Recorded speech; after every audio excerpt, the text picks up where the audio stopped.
الحمد لله وكفى وسلام على عباده الذين اصطفى أما بعد.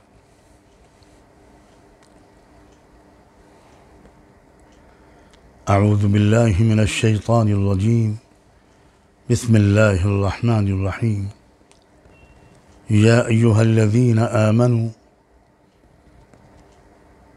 من يرتد منكم عن دينه فسوف يأتي الله بقوم يحبهم ويحبونه أذلة على المؤمنين أعزة على الكافرين يجاهدون في سبيل الله لا يخافون لومة لائم.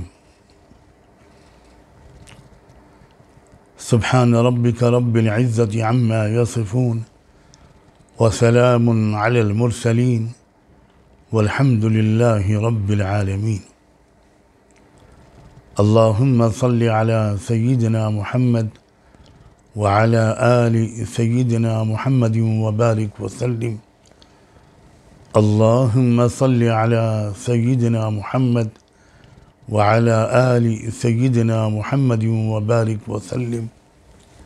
اللهم صل على سيدنا محمد وعلى آل سيدنا محمد وبارك وسلم.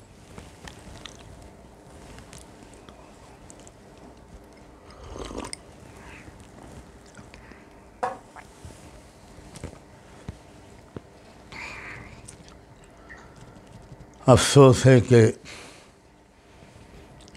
ایک بار پھر ہم لوگ ایک ساتھ مل کر بیٹھنے کی نعمت سے محروم ہیں اور ریاست مہاراشٹر کی حکومت کے احکام کے مطابق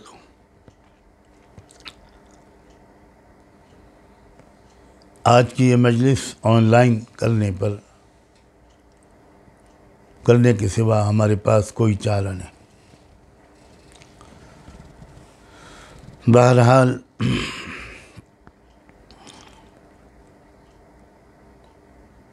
لذتیں اور حلاوتیں اپنی جگہ،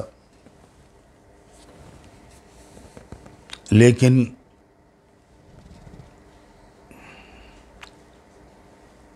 قریب ہو یا دور ہمیں اللہ اور اللہ کے رسول کا تذکرہ اور وقت کے تقاضے اور اسلام کے مطالبوں کو بار بار سنتے رہنا چاہیے، اس پر غور کرتے رہنا چاہیے، اس پر عمل کرتے رہنا چاہیے، چاہے کسی بھی اسلوب سے ہو.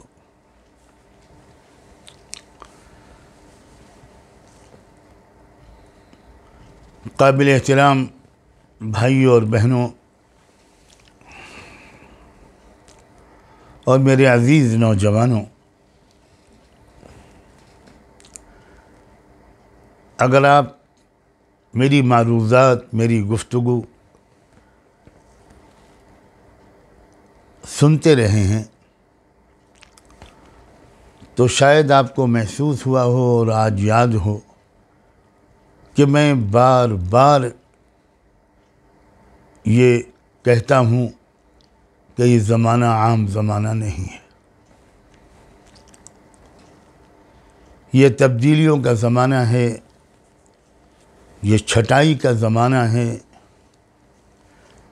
یہ اصلی مومن کو نسلی مسلمان سے الگ کر دینے کا زمانہ ہے، یہ ہر ایک کی اندرونی حقیقت کو باہر نکال کر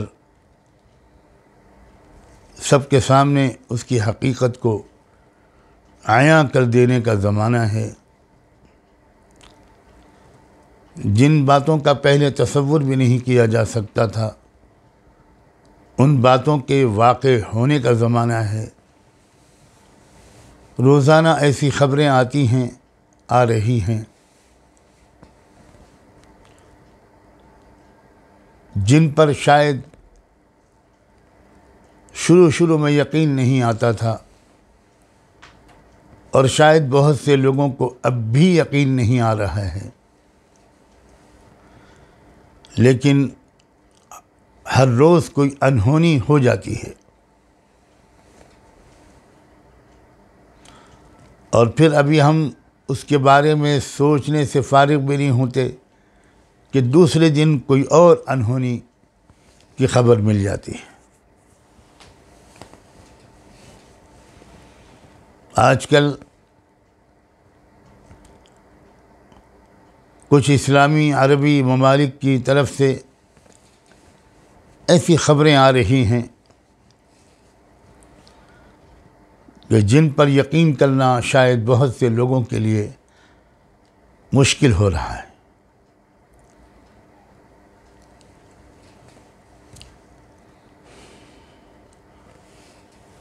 میں ایک بار پھر آج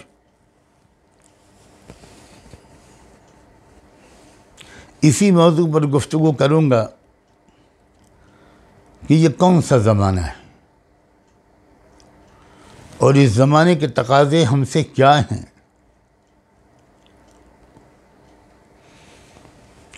اگر ہم نے اس زمانے کو نہ سمجھا اور اس زمانے کے مخصوص تقاضوں کو نہ سمجھا تو ہم ہو سکتا ہے کہ غافل ہی رہ جائیں اور ہمارا انجام بہت برا ہو۔ ہم یہ سمجھ رہے ہوں کہ ہم تو نماز روزہ کر رہے ہیں، لیکن اچانک ہم اپنے آپ کو اسلام دشمنوں کے صف میں کھڑا پائیں، اچانک ہم ان لوگوں کے ساتھ اپنے آپ کو کھڑا پائیں جو ہر وقت اسلام، قرآن، رحمت دو عالم صلی اللہ علیہ وآلہ وسلم کے خلاف اور مسلمانوں اور دین و شریعت کے خلاف سازشیں کرتے رہتے ہیں۔ اچانک ہم اپنے آپ کو ان کی حمایت کرتا ہوا پائیں۔ اللہ نہ کرے، اللہ نہ کرے، اللہ نہ کرے کہ ہم میں سے کسی کو ایسا منحوس دن دیکھنا پڑے۔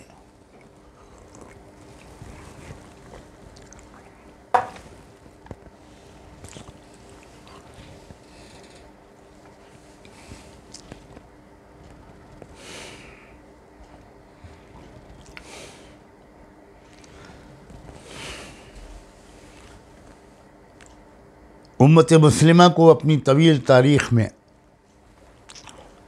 بہت سے چیلنجز کا سامنا کرنا پڑا ہے۔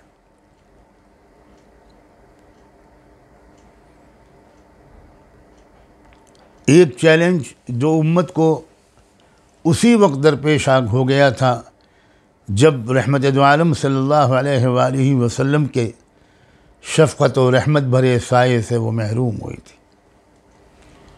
جب آپ اللہ کے حضور میں حاضر ہو گئے تھے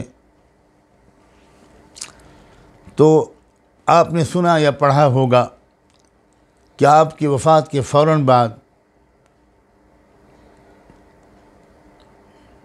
بعض عرب کے وہ قبیلے جن کی زیادہ تربیت نہیں ہو پائی تھی، ابھی ان کو تربیت لینے کا یا ان کی تربیت کیے جانے کا موقع ہی نہیں آیا تھا، اور ابھی ان کے دل میں اسلام اور ایمان اچھی طرح رچا بسا نہیں تھا۔ ایسے کئی قبیلوں نے اچانک اسلام سے کفر کی طرف اپنی واپسی کا اعلان کر دیا۔ ارتداد کا یہ حملہ یہاں سخت تھا، غیر متوقع تھا، لیکن بہت جلد اس سازش کو ناکام بنا دیا گیا، صورتحال کو قابو میں لے آیا گیا، اور امت مسلمہ اس مرحلے سے کامیاب گزر گئی۔ سیدنا صدیق اکبر رضی اللہ تعالی عنہ اور ان کے عظیم ساتھیوں اور حضرات صحابہ و صحابیات کے اخلاص اور تعاون کے نتیجے میں، ان کی استقامت کے نتیجے میں، ان کی فہم و فراست کے نتیجے میں یہ سازش ناکام ہوئی اور امت مسلمہ میں پھر ایک بار اجتماعیت اور وحدت قائم ہو گئی۔ اس کے بعد سے آج کے دور تک امت مسلمہ کو متعدد حملوں کا، چیلنجز کا سامنا کرنا پڑا، اور کسی اور قوم کو اتنے چیلنجز کا، اتنی مشکلات کا کبھی سامنا نہیں کرنا پڑا جتنی امت مسلمہ کو۔ دنیا کے مختلف مذاہب اسی لیے مسخ ہو گئے، بدل گئے، ملیامیٹ ہو گئے، قصہ پارینہ ہو گئے کہ جو کچھ بھی ان کے خلاف باہر سے یا اندر سے سازشیں ہوئیں، وہ قومیں ان سازشوں کا مقابلہ کرنے میں ناکام رہیں۔ مگر چونکہ امت مسلمہ آخری امت ہے، چونکہ رحمت دو عالم صلی اللہ علیہ وآلہ وسلم خاتم النبیین ہیں، اور چونکہ اللہ کا یہ فیصلہ ہے کہ قیامت تک امت مسلمہ کا جو سواد اعظم ہوگا وہ حق پر قائم رہے گا، اسلام اپنی اصلی شکل میں باقی رہے گا، چاہے جتنی کوششیں اس کو مسخ کر دینے کی جائیں، چاہے جتنی کوششیں مسلمانوں کی گھر واپسی کی جائیں، لیکن بہرحال سب کے سب مسلمان ان سازشوں کا شکار نہیں ہوں گے، اور اسلام اپنی اصل شکل میں یقیناً باقی رہے گا، اور سچے مسلمان روئے زمین پر روز محشر تک باقی رہیں گے۔ لیکن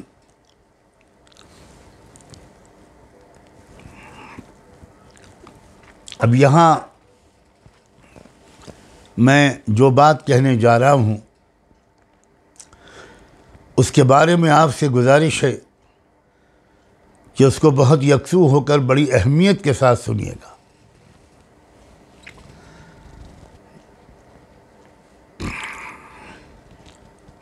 قرآن مجید میں اللہ تعالیٰ نے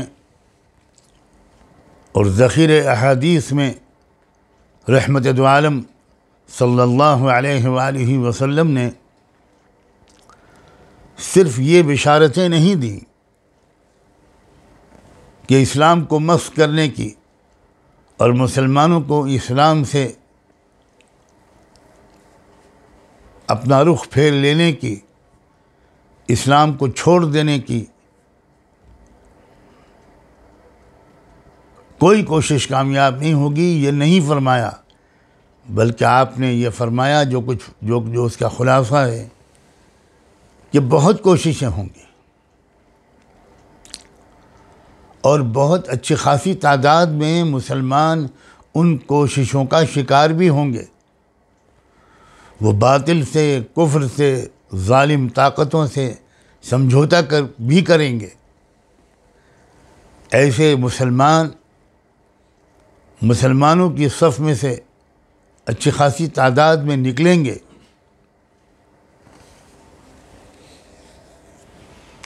میرا دل چاہتا ہے کہ میں آج کی مجلس میں اس سلسلے میں اللہ اور اللہ کے رسول کے ارشادات آپ کی خدمت میں پیش کروں اور پھر موجودہ حالات کے بارے میں کچھ گفتگو کروں۔ حضور اکرم صلی اللہ علیہ وآلہ وسلم کی ایک مشہور اور لرزا دینے والی حدیث کپ کپی پیدا کر دینے والا ارشاد یہ ہے کہ آپ نے ارشاد فرمایا کیف انتم اذا طغت نساؤکم وفسق شبابکم وترکتم جہادکم. آپ نے فرمایا اپنے صحابہ کو مخاطب کرتے ہوئے کہ کیا حال ہوگا تمہارا اس وقت جب تمہاری عورتیں نافرمان اور سرکش ہو جائیں گی، باغی ہو جائیں گی، اور تمہارے نوجوان فاسق و فاجر ہو جائیں گے، نہایت خراب اعمال میں ملوث ہو جائیں گے، اور تم جہاد چھوڑ بیٹھو گے، باطل کا مقابلہ چھوڑ بیٹھو گے، حق کو فروغ دینے کی محنت کے لیے اپنی جان، مال، وقت اور صلاحیتوں کو قربان کرنا چھوڑ چکے ہوگے. بڑی حیرت کے ساتھ صحابہ کرام نے یہ باتیں سن کر بارگاہ نبوت میں عرض کیا کہ اے اللہ کے رسول، کیا یہ بھی ہونے والا ہے؟ آپ غور کریں اس جملے پر. انہوں نے کہا کہ وَإِنَّ ذَلِكَ لَكَائِنٌ یا رسول اللہ کے رسول، کیا یہ بھی ہوگا؟ یعنی ان کی عقل قبول نہیں کر رہی تھی، ان کی سمجھ میں نہیں آ رہا تھا کہ کیا ہمارے اندر، ہماری نسلوں کے اندر ایسی خرابیاں بھی آ جائیں گی. آپ نے فرمایا اللہ اکبر و کبیرہ، آپ نے فرمایا نعم والذی نفسی بیدہ واشد منہ سیکون.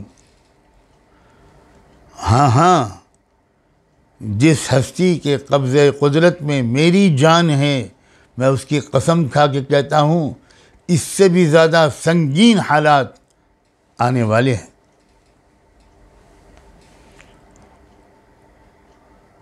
اب پھر ایک مرتبہ صحابہ کرام نے حیرت و استعجاب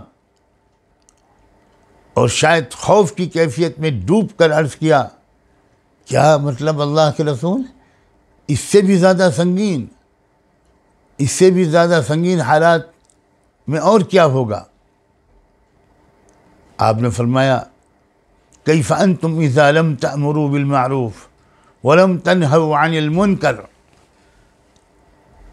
کیا حال ہوگا جب تم اچھائیوں کی تعلیم دینا، ان کو فروغ دینے کا کام چھوڑ دو گے اور برائیوں سے روکنے کی کوشش، اپنی اولادوں کو، اپنے گرد و پیش کے لوگوں کو، اپنے معاشرے کے لوگوں کو برائیوں سے دور رہنے کی کوشش چھوڑ دو گے.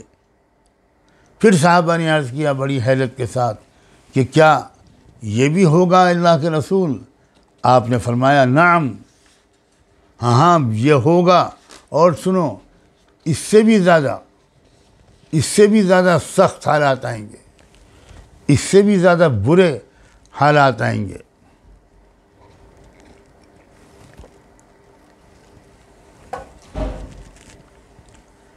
پھر ایک مرتبہ صحابہ نے پوچھا اس سے بھی زیادہ سخت حالات کیا ہوں گے اللہ کے رسول؟ یعنی وہ تصور ہی نہیں کر سکتے تھے کہ ایسا بھی زمانہ آئے گا کہ لوگوں کے اندر سماج کو درست رکھنے، معاشرے کو صالح رکھنے کی کوششیں بالکل بند ہو جائیں گی. نہ کوئی بھلائیوں کو فروغ دینے کی کوشش کرے گا اور نہ کوئی برائیوں کو سے روکنے کی کوئی کوشش کرے گا. تو اس پر آپ نے فرمایا، اس پر صحابہ نے کہا کہ اچھا اللہ کے رسول، اس سے بھی زیادہ سنگین حالات آئیں گے، وہ کیا ہوں گے؟ آپ نے فرمایا کیف انتم اذا رأیتم المعروف منکرا ورأیتم المنکر معروفا. کیا حال ہوگا اس زمانے میں تمہارا کہ جب تمہارا حال یہ ہوگا کہ تمہارے سارے معیار الٹ جائیں گے، اچھائیوں کو تم برائیاں سمجھنے لگو گے، بالکل اجنبی، نامانوس، آؤٹ آف فیشن، اور خرابیوں کو تم بہت معروف، جانی پہچانی، مانوس اچھائیاں سمجھنے لگو گے۔ پھر ایک بار بہت تعجب کے ساتھ صاحبہ نے پوچھا کہ کیا یہ بھی ہونے والا ہے؟ آپ نے فرمایا ہاں ہاں نعم واشد منہ سیکون، اس سے بھی زیادہ برا حال ہوگا۔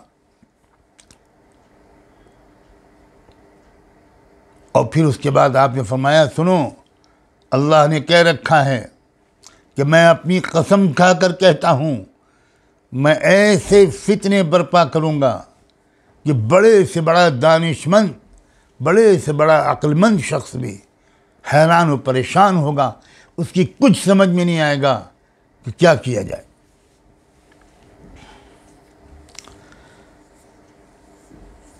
کیا ہم اسی نقطے پر نہیں پہنچ گئے ہیں؟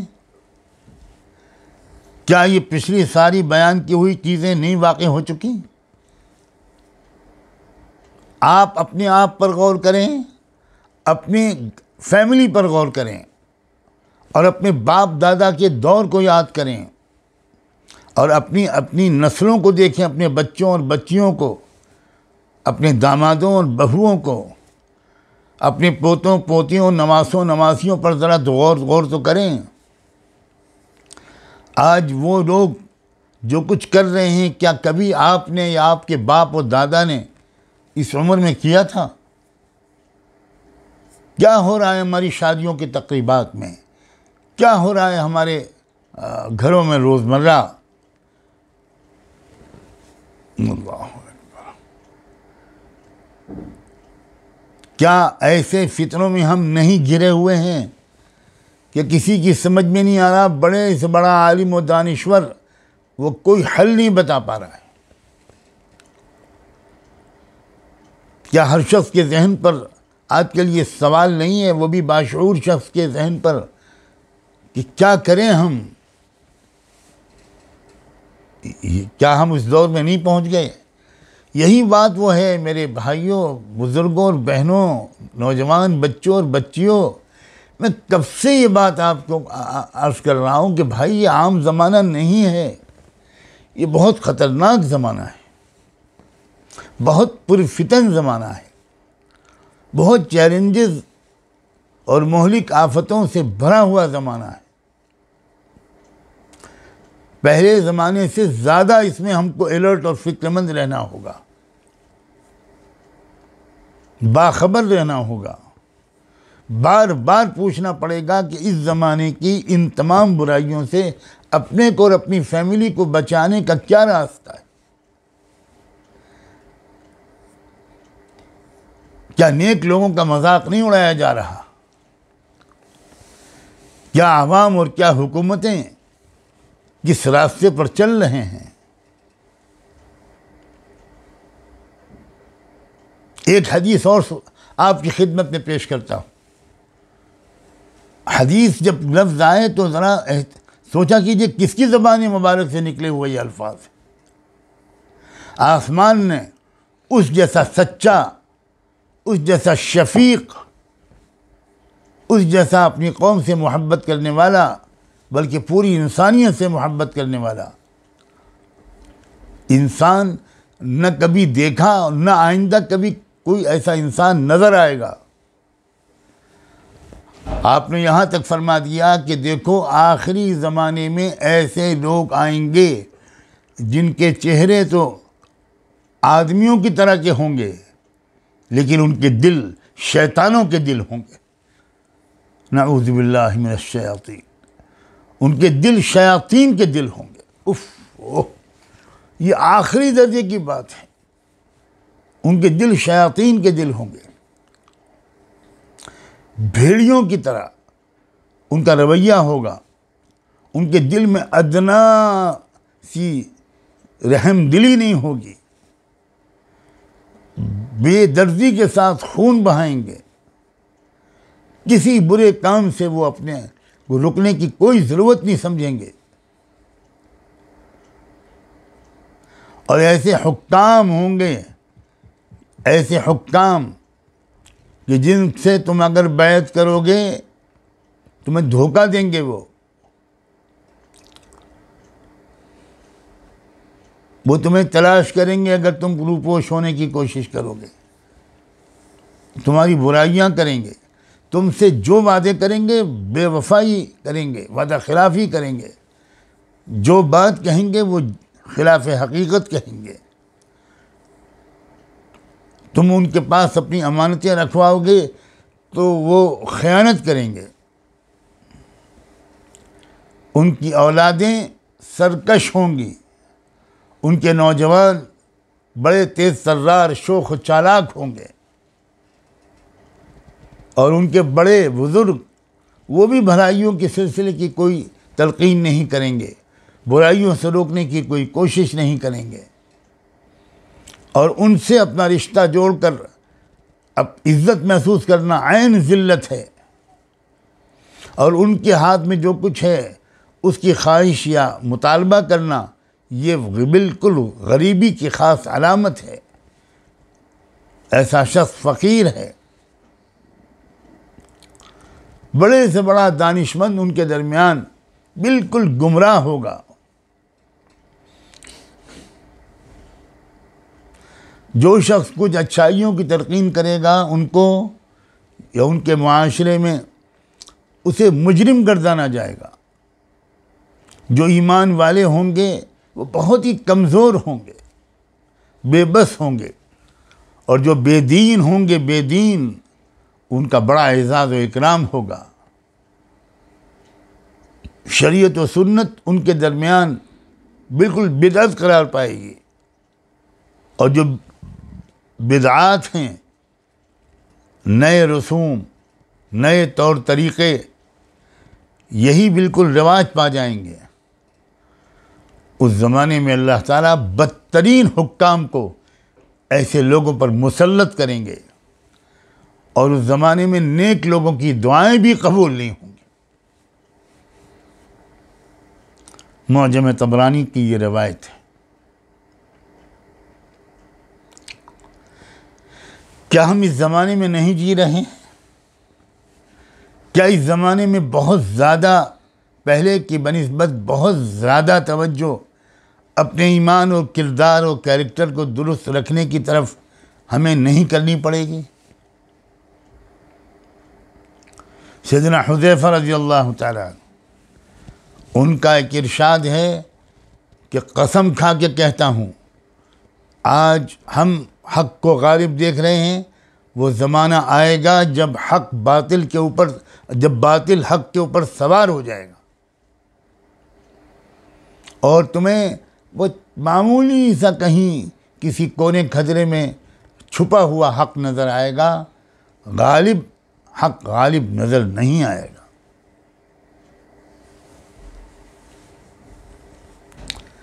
یہ جو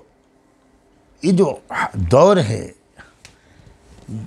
یہ جو حالات ہیں، اور جس زمانے میں یہ حالات رونما ہو رہے ہیں، ہوں گے نہیں، میں لفظ ہوں گے استعمال نہیں کر رہا ہوں، حالات ہو رہے ہیں، اللہ کے واسطے سوچئے، صرف بیان سنتے وقت نہیں، بعد میں بھی سوچئے، آپس میں اپنے گھر میں اس موضوع پر ڈسکشن کیجئے۔ یہ حالات ایسے نہیں ہیں کہ ہم یوں ہی گزر جائیں۔ سنجیدگی کے ساتھ ان حالات اور ان کے تقاضوں پر غور کرنا ہر شخص کے ذمے فرض عین ہے۔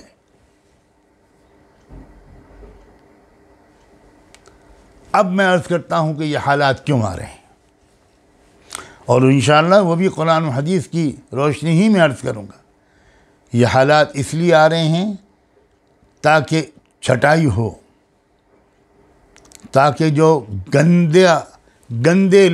گندا وجود، گندا خون امت مسلمہ کے بدن میں داخل ہو چکا ہے وہ بالکل باہر کر دیا جائے، بہا دیا جائے، الگ کر دیا جائے۔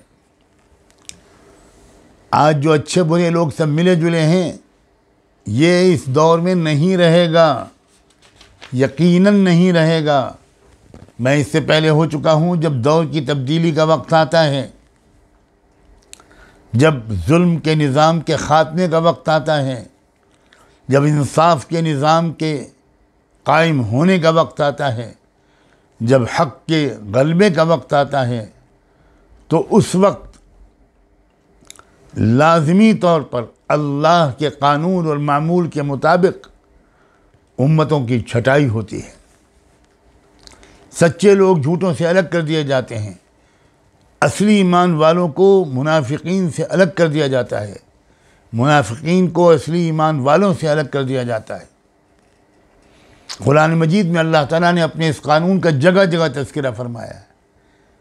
ایک جگہ ارشاد فرمایا کہ لیمیز اللہ الخبیث من الطیب ویجعل الخبیث بعضہ علی بعض، کہ اللہ تعالیٰ ایسا اس لیے کرتا ہے کہ ناپاک کو پاک چیز سے الگ کر دے اور سارے گندگی کو ایک جگہ پر اکٹھا کر دے. وَيَجْعَلَ الْخَبِيثَ بَعْضَهُ عَلَى بَعْضٍ فَيَرْكُمَهُ جَمِيعًا، سب کا ڈھیر بنا دے اور ان سب کا ایک ڈھیر بنا کر جہنم میں جھونک دے. اللہ اکبر.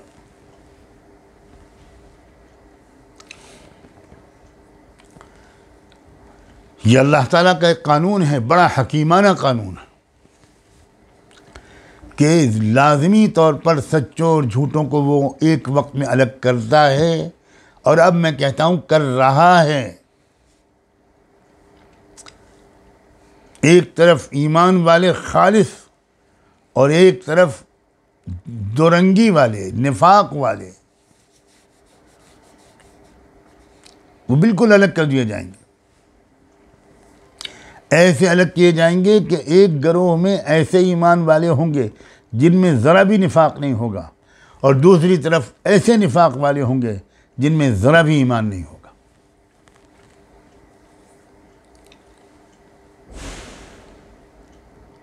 اس چھٹائی کے عمل کے مکمل ہونے کے بعد پھر حق کا غلبہ شروع ہوگا. اہل حق غالب آنا شروع ہوں گے، باطل سمٹنا اور گھٹنا اور مٹنا شروع ہوگا، اور ایک وقت آئے گا کہ باطل کا وجود نہیں رہے گا، اور اس دن اللہ کے بندے اللہ کی مددوں کو دیکھ کر خوش ہوں گے. باطل کو شروع میں بڑی ڈھیل دی جاتی ہے، یہ اللہ تعالیٰ کا معمول ہے، مگر انجام کار جب وقت آتا ہے اہل حق کی قربانیوں کے نتیجے میں اور اللہ کی بنائی ہوئی تقدیر کے مطابق جب وہ وقت آ جاتا ہے جب حق کا غلبہ ہونا ہوتا ہے، تو چھٹائی کا یہ عمل ضرور ہوتا ہے. اور میں بڑی صفائی سے یہ عرض کرنے کی جسارت کر رہا ہوں کہ یہ چھٹائی کا عمل شروع ہو چکا ہے، یہ پروسیس شروع ہو چکا ہے. یہ بات کہ ہمارے ملک میں تقریباً 6 لاکھ اور بعض لوگوں کے کہنے کے مطابق 8 لاکھ مسلمان لڑکیاں مرتد ہو چکی ہیں. یا لیتنی مت قبل ھذا وکنت نسیا منسیا، لڑکیاں مرتد ہو چکی ہیں. کتنی؟ 2 4 10 20 نہیں، 6 لاکھ یا 8 لاکھ، یہ ان دونوں کے بیچ میں تعداد بتائی جا رہی ہے ان لڑکیوں کی جو مرتد ہو چکی ہیں. حکومتیں مرتد ہو رہی ہیں، حکام مرتد ہو رہے ہیں، عوام کے اندر ارتداد پھیل رہا ہے کہ ارتداد کی ایک آندھی چلنی شروع ہو گئی ہے. یہ ہیں اس وقت کے حالات، اور ایسے اسٹیج تک پہنچا دیں گے یہ حالات کہ اللہ کی پناہ. اللہ تعالیٰ نے ایک بار صحابہ کرام سے خطاب کرتے ہوئے کہا تھا، اور یہ خطاب آج بھی ہماری طرف متوجہ ہے، کہ تم سمجھتے ہو جنت میں ایسے ہی چلے جاؤ گے؟ پچھلی قوموں جیسے حالات تم پر نہیں آئیں گے. فقر و فاقہ ان کو جھیلنا پڑا، جنگیں ہوئیں ان کے خلاف، مظالم کے پہاڑ توڑے گئے، بیماریوں نے گھیرا، وباؤں نے گھیرا، وزلزلوا، اور ان کا پورا وجود ہل گیا، یہاں تک کہ پچھلی قوموں کے پیغمبر بھی اور ان کے ساتھ ایمان والے بھی پکار اٹھے کہ متی نصر اللہ، اللہ کی مدد کب آئے گی، کب آئے گی اللہ کی مدد۔ اس اسٹیج پر پہنچنے کے بعد اعلان ہوتا ہے اور ہوگا، الا ان نصر اللہ قریب۔ یہ چھٹائی ہی کے لیے تو ہے، کیونکہ نہیں جھیل سکتے کمزور ایمان والے اور منافقین ان تکلیفوں کو۔ اللہ یہ کہتے ہوئے ڈر لگ رہا ہے، اللہ ہمیں وہ ایمان عطا فرما دیجیے جس میں ہم ثابت قدم رہیں۔ حالات کی تبدیلی ہمارے بس میں نہیں ہے، اس لیے کہ یہ تو آسمانی نظام کے مطابق خداوندی فیصلے کے مطابق آ رہے ہیں۔ ایک اور آیت میں اللہ نے ارشاد فرمایا کہ یہاں تک کہ رسول بھی مایوس ہو گئے، حتیٰ اذا استیأس الرسل، پیغمبر بھی مایوس ہو گئے، اور طرح طرح کے گمان اور خیالات ان کے دلوں میں آنے لگے، پیغمبروں کے دلوں میں۔ اس وقت ہماری مدد ان کو پہنچی۔ یعنی یہ جب مرحلے آنے لگتے ہیں تو اس کا مطلب یہ ہے کہ اب فتح و نصرت کا وقت قریب ہے، مگر فتح و نصرت کس کو ملے گی اور نکال کر باہر کون کر دیا جائے گا، یہ ہے مسئلہ ہمارے اور آپ کے سوچنے کا۔ یقینی طور پر نظم عالم بدلے گا، یقینی طور پر ورلڈ آرڈر بدلے گا، یقینی طور پر ملکی اور عالمی حالات بدل کر رہیں گے، مگر کیا ہم بدلنے کی کوشش کرنے والوں میں کھڑے نظر آئیں گے یا ہم خدا کی طرف سے مردود اور ریجیکٹڈ قرار پائیں گے؟ یہ ہے فکر کا موضوع، یہ ہے ہر شخص کو اپنے بارے میں فکر مند ہو جانے کا وقت۔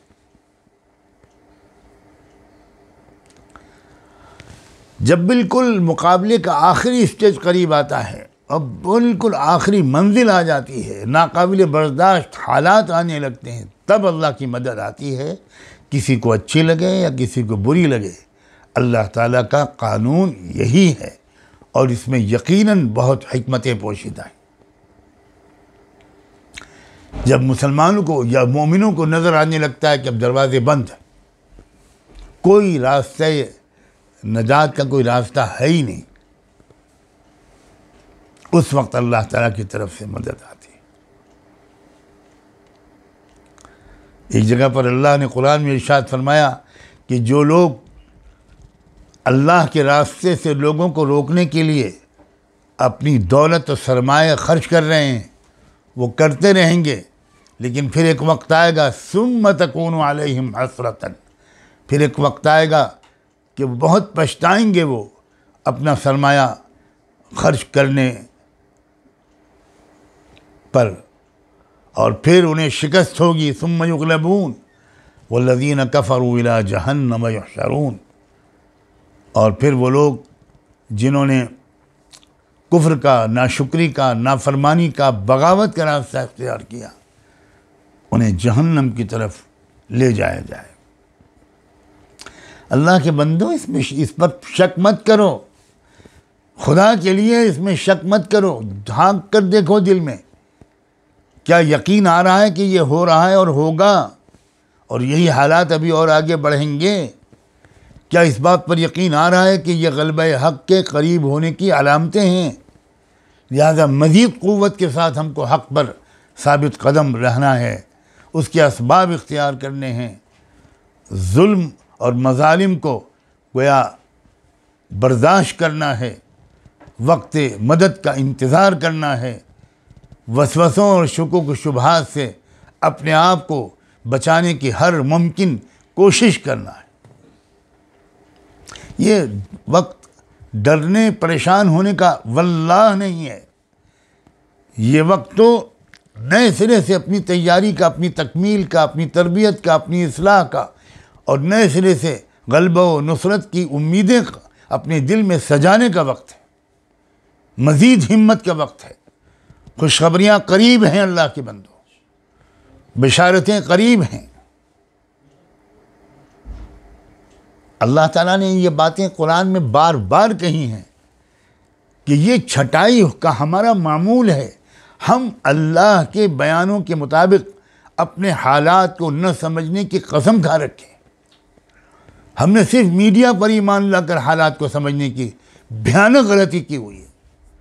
حالات اخبار والے بتائیں گے ہم کو، حالات ٹی وی والے ہم کو بتائیں گے، حالات سوشل میڈیا سے ہم کو معلوم ہوں گے. لا واللہ ہرگز نہیں، حالات قرآن سے ہم کو معلوم ہوں گے. قرآن ایسا لگتا ہے جیسے آج نازل ہوا اور کل پھر لگے گا کہ جیسے آج نازل ہوا. اتنی زندہ اور تازہ کتاب ہے قرآن. ہم نے قرآن کو ماضی کی کتاب بنا رکھا ہے. ہم نے قرآن کو برکت کی کتاب بنا رکھا ہے، رہنمائی کی نہیں، ہدایت کی نہیں. ہم نے قرآن کو آسانی سے مرنے والے کی روح نکالنے والی کتاب بنا رکھا ہے. کیا مذاق ہم نے قرآن کے ساتھ کیا ہے. ارشاد ہے اللہ تعالیٰ کے ایک جگہ قرآن میں، ما كان الله ليذر المؤمنين على ما انتم عليه حتى يميز الخبيث من الطيب. یہ ہو ہی نہیں سکتا کہ مسلمانوں کے ملے جلے مجمع کو اللہ تعالیٰ ایسے ہی چھوڑے رکھے. تم جس حال میں ہو بس یہی سب رہے، یہ نہیں ہو سکتا. ہوگا کیا؟ حتی یمیز الخبیث من الطیب. ایک وقت ایسا ضرور آئے گا جب اللہ ناپاک وجود کو پاک وجود سے الگ کر دے. میں پھر دہراتا ہوں، بار بار عرض کرتا ہوں کہ یہ چھٹائی کا دور ہے، شروع ہو چکی ہے، بہت زبردست رفتار سے آگے بڑھ رہا ہے یہ چھٹائی کا عمل. خدا جانے ہم میں سے کون کل کدھر کو کھڑا پائے اپنے آپ کو. آج ہم مسلمانوں کی صف میں نظر آ رہے ہیں، کل کو پتہ چلا اسلام دشمنوں کی صف میں ہم کھڑے نظر آئیں گے. کیوں بھول جاتے ہیں ہم اللہ کے رسول کے یہ ارشادات؟ ایک وقت ایسا آئے گا کہ آدمی صبح کو مومن ہوگا اور شام کو کافر ہو جائے گا. ایک حکومت صبح کو اسلامی حکومت نظر آ رہی ہوگی یا مسلم حکومت، اور شام کو وہی حاکم اور وہی حکومت اسلام دشمنوں کی صف میں کھڑا ہوا ملے گا. کیا یہ نہیں ہو رہا ہے اس وقت؟ کسی ایک آدمی کو آپ ڈانٹیں پھٹکاریں، یہ مسئلے کی حل بالکل نہیں ہے. زمانے کو سمجھنا اور زمانے کے تقاضوں کو سمجھنا ضروری ہے. اور جس شخص کے پاس یہ قدرت ہو کہ وہ حالات پر قرآن و سنت کی روشنی میں تبصرہ کرے، اس کو چاہیے کہ ہم جیسوں کو مخاطب کر کے یہ کہے کہ یا ایھا الذین آمنوا آمنو، سچے مومن بن جاؤ ورنہ پھر تم بھی ادھر جاؤ گے. یہ وقت ہر مسلمان کو اپنے بارے میں فکر مند ہو جانے کا اور ہر مسلمان کو فکر مند کرنے کی مخلصانہ کوشش کرنے کا وقت ہے. ایک جگہ پر اللہ نے ارشاد فرمایا کہ ما ان یمسسکم قرح فقد مس القوم قرح مثلہ وتلک الایام نداولها بین الناس. آج اگر تم کو تکلیف پہنچ رہی ہے تو ایک وقت تھا کہ تمہارے دشمنوں کو بہت پریشانیوں سے گزرنا پڑا تھا، بڑے زخم ان پر لگے تھے. اور یاد رکھنا تلک الایام نداولها بین الناس، یہ تو گردش ایام ہے جو الٹتی پلٹتی رہتی ہے. کبھی کوئی کدھر نظر آتا ہے، کبھی کوئی کسی کدھر نظر آتا ہے. اور یہ ایسا کیوں ہوتا ہے؟ کیوں ہوتا ہے ایسا؟ اللہ نے ہمارے اندازے کے لیے نہیں چھوڑا. فرمایا وَلْيَعْلَمَ اللَّهُ الَّذِينَ آمَنُوا وَيَتَّخِذَ مِنْكُمْ شُهَدَاءَ. اس لیے ہوتا ہے کہ اللہ تعالیٰ اپنے علم غیب کو عام کر دے. کون ہیں سچے میرے ایمان والے بندے؟ لِيَعْلَمَ اللَّهُ الَّذِينَ آمَنُوا وَيَتَّخِذَ مِنْكُمْ شُهَدَاءَ، اور تمہیں میں سے اللہ گواہ کھڑا کرے گا. وَاللَّهُ لَا يُحِبُّ الظَّالِمِينَ وَلِيُمَحِّصَ اللَّهُ الَّذِينَ آمَنُوا. فرمایا اس لیے ہم یہ ایسا کرتے ہیں کہ ہم نے یہ طے کر رکھا ہے کہ ایمان والوں کو ہم الگ کر دیں گے. وَيَمْحَقَ الْكَافِرِينَ، اور جو بقیہ لوگ ہیں ان کو ہم کچل کے رکھ دیں. کتنی آیات آپ کی خدمت میں پیش کروں. کہیں ارشاد فرمایا وَنَبْلُوكُمْ بِالشَّرِّ وَالْخَيْرِ فِتْنَةً، ہم مختلف قسم کے حالات بھیج کر تمہوں کو آزماتے ہیں. کبھی عزت اور بلندی، سربلندی اور خوشیوں کے حالات، خیر کے حالات، اور کبھی مصیبتوں، ذلتوں، پسپائیوں کے حالات۔ ایک اور جگہ پر اللہ نے ارشاد فرمایا وَلَنَبْلُوَنَّكُمْ حَتَّى نَعْلَمَ الْمُجَاهِدِينَ مِنْكُمْ وَالصَّابِرِينَ وَنَبْلُوَ أَخْبَارَكُمْ، ہم ضرور آزمائیں گے تم کو، تاکہ ہم اچھی طرح دیکھ لیں اور جان لیں کون ہیں تم میں مجاہدین، کون ہیں تم میں مضبوطی کے ساتھ حق کی گواہی پر قائم رہنے والے اور اس راستے میں جان، مال اور سب کچھ کھپا دینے والے کون ہیں ثابت قدم لوگ۔ ہم دیکھنا چاہتے ہیں اور دکھانا چاہتے ہیں۔ ہم تو سب کچھ جانتے ہی ہیں، لیکن ہم سب کو دکھانا چاہتے ہیں کہ کوئی ہم پر کوئی اور الزام نہ لگائے۔ یہ جو تمحیص کی اور چھٹائی کا اللہ کا معمول ہے، ادھر سے میں محسوس کر رہا ہوں کہ بالکل غفلت عام ہو گئی ہے۔ کم سے کم میں نے تو نہیں سنا، ہو سکتا ہے میں نے نہیں سنا کہ علماء اس نقطے پر زور دے رہے ہوں اور یہی بار بار سمجھا رہے ہوں مسلمانوں کو کہ یہ وقت تمحیص ہے، یہ وقت تمییز ہے، یہ چھٹائی کا زمانہ ہے۔ ایک اور جگہ پر اللہ نے ارشاد فرمایا وَلَوْ يَشَاءُ اللَّهُ لَانتَصَرَ مِنْهُمْ وَلَكِنْ لِيَبْلُوَ بَعْضَكُمْ بِبَعْضٍ، اگر اللہ تعالیٰ چاہتا انتقام لے لیتا، لیکن اللہ کا معمول ہے کہ وہ تم میں سے کسی کو کسی کے ذریعے ضرور آزمائے گا۔ یہ جو قانون امتحان اور ابتلاء ہے، قانون تمحیص ہے، اس پر غور کریں۔ میں صرف اسی موضوع پر آج میں نے بات کرنے کا ارادہ کیا تھا، جیسا کہ میں نے شروع میں عرض کیا تھا، اور جب یہ چھٹائی کا عمل شروع ہو چکا ہو، کوئی راستہ ہمارے پاس اس کے سوا نہیں ہے کہ ہم سنجیدگی سے توبہ کریں، اپنی استقامت کی فکر کریں، اپنی نجات کی فکر کریں، اپنی ثابت قدمی کے لیے دعائیں مانگیں بلک بلک کر، اور اسباب اختیار کریں اپنی اصلاح اور استقامت کے۔ ایک منٹ نہ ضائع کریں، خراب مجالس سے دور رہیں۔ اور ایک بار پھر آپ سے کہتا ہوں، آپ کیا سوچ کر اپنی بچیوں کو اور بچوں کو کالجوں کے حوالے کر رہے ہیں؟ ابھی بھی آپ کی آنکھیں نہیں کھلیں؟ 6 لاکھ سے 8 لاکھ تک کی لڑکیاں ہمارے ملک میں مرتد ہو چکی ہیں۔ کلیجہ پھٹ جاتا ہے جب یہ خبر سنتے ہیں تو۔ آپ نے خود بھیج دیا ان کو کالجوں میں، کوئی نگرانی نہیں، کوئی تربیت نہیں، اچھی طرح سن لی ہے، کوئی ذہن سازی نہیں بچیوں کی، کوئی بچیوں کو خطروں سے آگاہ کرنے والے والدین موجود نہیں۔ برقع اوڑھ کے نکلی آپ کی بچی، آپ بڑے مطمئن ہیں کہ میری بچی تو ماشاءاللہ با حیا با حجاب ہے، اور آپ نہیں جانتے کہ باہر نکل کر وہ برقع اتار کر اپنے پرس میں رکھ لیتی ہے۔ کس سے اس کی دوستیاں ہیں، کس سے اس کی موبائل پر چیٹنگ چلتی ہے، کس سے اس کے فون کالز آتے ہیں اس کے موبائل پر، کس سے باتیں کرتی ہے وہ، کس سے نوٹس لینے کے بہانے کس سے ملنے جاتی ہے۔ یہ مرتد یوں ہی ہو گئی 8 لاکھ لڑکیاں، 8 لاکھ۔ یہ خبر سن کر جنازہ کیوں نہیں نکلتا؟ کلیجہ پھٹ کیوں نہیں جاتا؟ آپ ذمہ دار ہیں۔ آپ آج میں بے ادبی کروں گا، گستاخی کروں گا آپ کے ساتھ، واللہ آپ ذمہ دار ہیں۔ آپ ماں باپ ذمہ دار ہیں اپنی بچیوں کو جہنم میں دھکیلنے کے، آپ ذمہ دار ہیں۔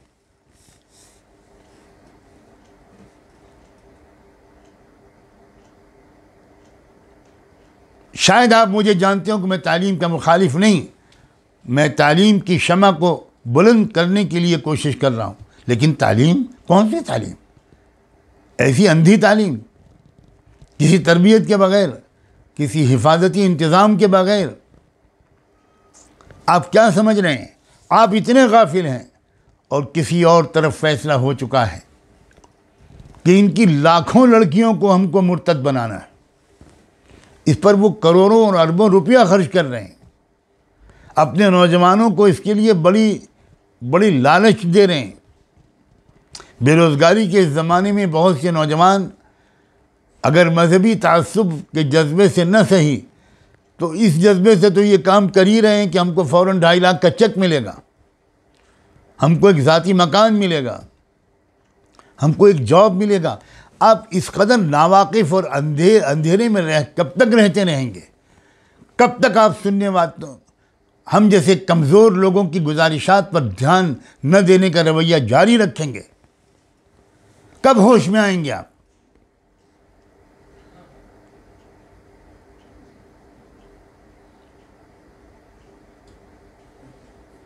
وَلَيَعْلَمَنَّ اللَّهُ الَّذِينَ آمَنُوا وَلَيَعْلَمَنَّ الْمُنَافِقِينَ۔ کتنی بار اللہ تعالیٰ کو کہنا پڑا ہے؟ اللہ تعالیٰ اس علم کا اظہار کر کے رہیں گے کہ کون ہے میرے بندوں میں، مسلمانوں میں مومن اور کون ہے منافق۔ یہاں میں غیر مسلموں کا ذکر نہیں کر رہا ہوں۔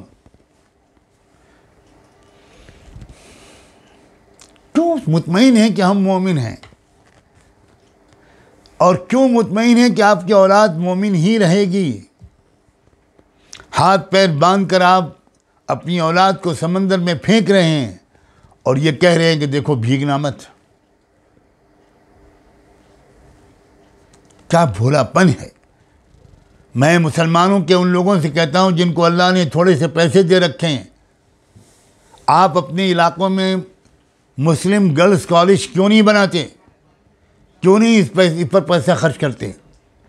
لڑکیوں کے اپنے کالج کیوں نہیں قائم کرتے اور ان کے اندر اسلامی تربیت کا بھرپور انتظام کیوں نہیں کرتے؟ جیتے جی جاگتے ہوئے آپ اپنے ہاتھ سے اپنے جگر کے ٹکڑوں کو جہنم کی آگ کا ایندھن بنا رہے ہیں۔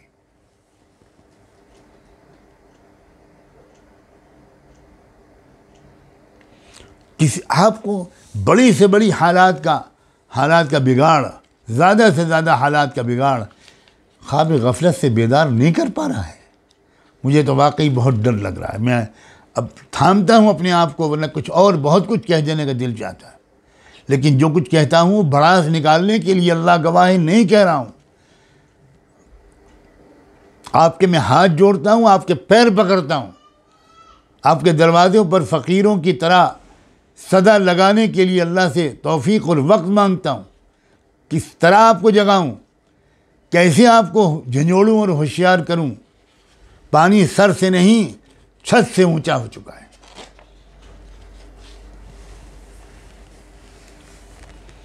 اور یہ خوشخبری بھی سناتا ہوں جس کی وجہ سے میں نے کہا ہے کہ دور بدلنے والا ہے۔ اللہ نے صاف ارشاد فرمایا، یا ایھا الذین آمنوا من یرتد منکم عن دینہ فسوف یأتی اللہ بقوم یحبہم ویحبونہ۔ اللہ نے ایمان والوں سے کہا ہے کہ سنو، جب تمہارے اندر ارتداد کی لہر پھیلنے لگے، جب لوگ مرتد ہونے لگیں، تو اس وقت کیا ہوگا؟ اس کے کچھ عرصے کے بعد فسوف، اللہ تعالیٰ ایک ایسی جماعت کو کھڑا کرے گا، ایسے افراد، ایسے لوگ جن کی اللہ تعالیٰ نے 4 صفات بیان کی ہیں۔ یحبہم، جو اللہ کے محبوب اور پسندیدہ بندے ہوں گے، اللہ اکبر، اور ویحبونہ، اور ان کا بھی تعلق اللہ سے سوکھا پھیکا نہیں ہوگا، محبت اور عشق کا تعلق ہوگا۔ زمین آسمان کا فرق ہے اس تعلق میں جو ہمیں آپ کو اللہ سے ہے، اور اس تعلق میں جو اللہ کے عاشق بندوں کا اللہ سے ہوتا ہے۔ محبت کا ذائقہ ہی کچھ اور ہے۔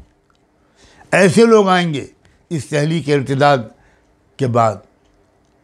اور اذلۃ علی المؤمنین، ان کی تیسری صفت یہ ہوگی کہ وہ نہایت منکسر مزاج، متواضع، ایمان والوں کے لیے بڑے نرم ہوں گے۔ اور عزۃ علی الکافرین، اور وہ بغاوت کرنے والوں، انکار کرنے والوں، کفر کا راستہ اختیار کرنے والوں کے سلسلے میں بڑے مضبوط ہوں گے، بہت حوصلہ مند ہوں گے۔ یجاہدون فی سبیل اللہ، اللہ کے راستے میں بہت مجاہدے کریں گے، قربانیاں دیں گے، جان مال سب کچھ کھپائیں گے۔ ولا یخافون لومۃ لائم، اور کسی تنقید کرنے والے کی تنقید اور ملامت کرنے والے کی ملامت کی بالکل پرواہ نہیں کریں گے۔ کس بات کی طرف یہ آیت اشارہ کر رہی ہے؟ اس کا اصل پیغام اور اس کی روح کیا ہے؟ اس کا پیغام یہ ہے کہ ارتداد کی لہر جب دیکھنا تو سمجھ جانا کہ اب ورق پلٹنے والا ہے، اب دور بدلنے والا ہے، اور جو لوگ مرتد ہوں گے وہ اللہ کو اور اسلام کو ہرگز نقصان نہیں پہنچا پائیں گے، اور اس کے بعد ایسا انقلاب آئے گا، ایسے لوگ سامنے آئیں گے جن کے اخلاق بہت پیارے، نرم خو، نرم مزاج، اہل ایمان کے ساتھ ان کا برتاؤ نہایت محبت، شفقت، اکرام اور خدمت کا ہوگا، اور جو ظلم اور باطل والے لوگ ہیں ان کے مقابلے میں وہ بلا خوف و خطر مضبوطی کے ساتھ ان کا مقابلہ کریں گے۔ ان میں مردانگی ہوگی، ان میں شجاعت اور بہادری ہوگی، بلند حوصلے ہوں گے، ان کے مضبوط ہمت ہوگی اور مضبوط ارادے ہوں گے ان کے۔ یہ صفات اس وقت پیدا کرنے کی ضرورت ہے۔ اس وقت خاص طور پر ایسی اللہ سے تعلق کو بنانے کا وقت ہے کہ اللہ کو ہم سے محبت ہو جائے اور ہمارے دل میں اللہ کی محبت کے رنگ غالب آ جائے۔ اور ہم اذلۃ علی المؤمنین کا مصداق بن جائیں، ایمان کے رشتے سے ہر کلمہ گو کے ساتھ ہم اس کے سامنے پلکیں بچھائیں، بہت ہمارے دل میں کوئی تعصب نہ ہو، جماعتی عصبیت نہ ہو، مسلکی عصبیت نہ ہو، ہم بہت محبت کرنے والے بن جائیں ہر ایمان والے کے ساتھ، اور جہاں تک دشمنوں کا معاملہ ہے ان کے مقابلے میں کسی خوف سے نکل کر، ہر طرح کے خوف سے نکل کر ہم مضبوطی کے ساتھ باطل کا مقابلہ کریں گے، اور حق کی حفاظت اور اشاعت اور اقامت کے کاموں پہ ہم مضبوطی کے ساتھ ثابت قدم رہیں گے۔ اس وقت ان صفات کو اپنے اندر لانے کی محنت کا وقت ہے، تاکہ ہم بچ سکے چھٹائی کے اس عمل کے نتیجے میں مسترد کر دیے جانے سے، ہم بچ سکیں کفر و فسق کے لشکر کا ایک حصہ بن جانے سے، ہم بچ سکیں، اور ہم اللہ کے ان بندوں اور بندیوں میں شامل ہوں جن کو اللہ تبارک و تعالیٰ اس چھٹائی کے وقت بھی چھٹائی سے بچا لے گا، اور خالص اور مکمل ایمان والوں کے ساتھ ان کی زندگی کا بقیہ حصہ گزرے گا، انہی کے ساتھ ان کی زندگی کا اختتام ہوگا، اور انہی کے ساتھ ان کا حشر ہوگا۔ رب توفنی مسلماً والحقنی بالصالحین۔ اس سلسلے میں اس وقت سب سے زیادہ توجہ کرنے کی ضرورت میرے خیال میں اسی موضوع کی طرف ہے۔ للہ اس کی طرف متوجہ ہوئیے، للہ اپنے بچیوں کی نگرانی کیجیے، للہ اپنے بچوں اور بچیوں کی اچھی تربیت کیجیے، للہ اپنے ادارے بنوائیے، اور اگر ممکن نہ ہو تو کوئی ضروری نہیں ہے کہ آپ کی بچی بہت اعلیٰ تعلیم پائے، ہرگز ضروری نہیں ہے۔ آپ ایمان کے بدلے اس بی اے اور ایم اے کو اہمیت دینے کے لیے تیار ہیں۔ لڑکی کی تعلیم ایک مناسب حد تک ہو تب بھی بالکل کافی ہے، اور اگر ہو تو اپنے ماحول میں ہو، پوری حفاظت کے ساتھ ہو، تاکہ بچیوں کی جو ذہنی نشو و نما ہو وہ ایمانی اسلامی ہو، وہ پاک دامنی کو اپنا شعار بنائیں، اپنی عزت و عصمت کی حفاظت کریں، اور سستے داموں، غنڈوں اور اوباشوں کے چکر میں نہ پڑیں۔ وہ بہت محترم بالشان مخلوق ہیں، وہ اللہ کے رسول کی امتی بچیاں ہیں، کسی کا نام عائشہ، کسی کا زینب، کسی کا خدیجہ، کسی کا رقیہ، کسی کا فاطمہ، اور جا رہی ہیں کس سمت میں اللہ جانے۔ یہ ازواج مطہرات اور یہ صحابیات، یہ بنات طاہرات قیامت کے دن میں کہیں یہ کہنے کے لیے کھڑی نہ ہو جائیں کہ اللہ ان بندیوں سے ذرا نبٹیے جنہوں نے ہمارے نام رکھ کر لے جا کر مندر کے گھنٹے بجائے تھے، اور ہمارے ناموں کے ساتھ یہ نہایت ناپاک لڑکوں کے ساتھ گھومتی پھرتی تھیں، تنہائیوں میں تنہائیاں گزارتی تھیں، ان سے چھپ چھپ کر باتیں کرتی تھیں، اور والدین کو زبردست دھکا دے کر، صدمہ پہنچا کر، جس صدمے سے کتنے والدین کا انتقال بھی ہو چکا ہے، برداشت نہیں کر سکے، ہارٹ اٹیک ہو گیا۔ اور ایک بات اور بھی کہہ دوں، مجھے یہ بھی اطلاعات ملی ہیں کہ کچھ بچیوں کو شرمندگی ہوئی، افسوس ہوا جب انہوں نے اس لڑکے کی اصل کیریکٹر کو دیکھا تو وہ اپنے گھر کو واپس آئیں، لیکن بعض گھروں سے یہ اطلاع ملی کہ گھر والوں نے کہا کہ تم ہمارے لیے مر چکے ہو، خبردار ہمارے گھر کی چوکھٹ میں داخل مت ہونا، ہمارا تم سے ہرگز کوئی رشتہ نہیں۔ یہ والدین یہ سمجھ کر کہہ رہے ہوں گے کہ ہماری اسلامی غیرت کا یہ تقاضا ہے، لیکن میں خدا کرے کہ میری یہ بات ایسے والدین تک پہنچے، یہ غلطی مت کیجیے۔ وہ آئے بچی تو اسے گلے سے لگا لیجئے، کلیجے سے لگا لیجئے، اس کو پیار کیجئے اور کہیے بچی غلطی انسان سے ہو ہی جاتی ہے، ابھی تم نہ سمجھ ہو، میچورٹی میں کمی ہے، تم سمجھی نہیں زمانے کو، اور شاید کچھ ہماری بھی غلطی ہے۔ ڈونٹ وری بچی ایٹ آل، بالکل مت پریشان ہو، تم ہماری تھیں، ہماری ہو اور ہماری رہو گی۔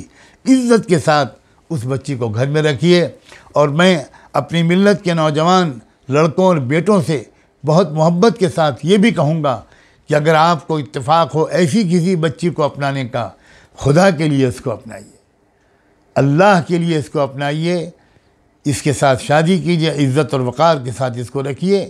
ایک غلطی اس سے ہو گئی، غلطیاں بہت سوں سے ہوتی ہیں، کسی کی غلطی کھل جاتی ہے، کسی کی غلطی چھپی رہتی ہے، اس لیے اسلامی غیرت کا یہ تقاضا نہیں ہے کہ آپ ایسی بچی کو اپنی شریک حیات کے طور پر قبول کرنے کے لیے تیار نہ ہوں، یہ تو آپ دوبارہ ڈھکیل رہے ہیں اس کو شیطان کی گود میں۔ ایسا میرے عزیز بچوں مت کرو، موقع ملے تو آگے بڑھ کر ان کو اپناؤ تاکہ ان کے ایمان کی حفاظت ہو۔ مجھے امید ہے کہ آج جو یہ پیغام یہ عاجز و گنہگار آپ کی خدمت میں پیش کرنا چاہتا تھا، شاید میں پیش کرنے میں کامیاب ہوا ہوں۔ اللہ کرے کہ آپ کے دل کی گہرائیوں میں اس کمزور کی یہ معروضات اثر کر جائیں۔ وما ذلك علی اللہ بعزیز، وآخر دعوانا ان الحمد للہ رب العالمین۔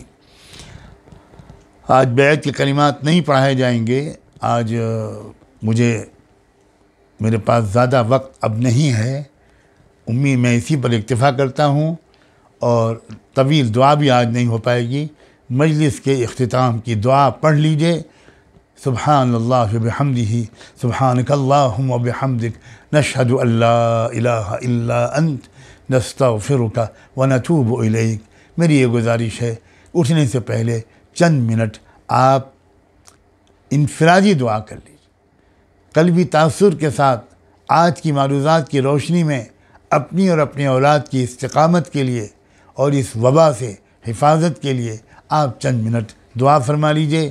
مجھے کسی سفر پر نکلنا ہے، اس لیے میں اب اسی پر اکتفا کرتا ہوں۔ امید ہے کہ آپ میری معروضات قبول کر کے پہلے دعا کریں گے پھر اٹھیں گے۔ اور میں یہیں پر یاد دلا دوں کہ ماہنامہ الفرقان اللہ کے واسطے جو علماء ہیں، جو عقلاء ہیں، وہ اس کے خریدار بنیں، پابندی سے پڑھیں، اس میں بھی حالات حاضرہ کے مطابق ملت اسلامیہ کو جس رہنمائی کی ضرورت ہے وہ رہنمائی پیش کرنے کی کوشش مسلسل کی جا رہی ہے۔ جزاکم اللہ، والسلام علیکم ورحمۃ اللہ وبرکاتہ۔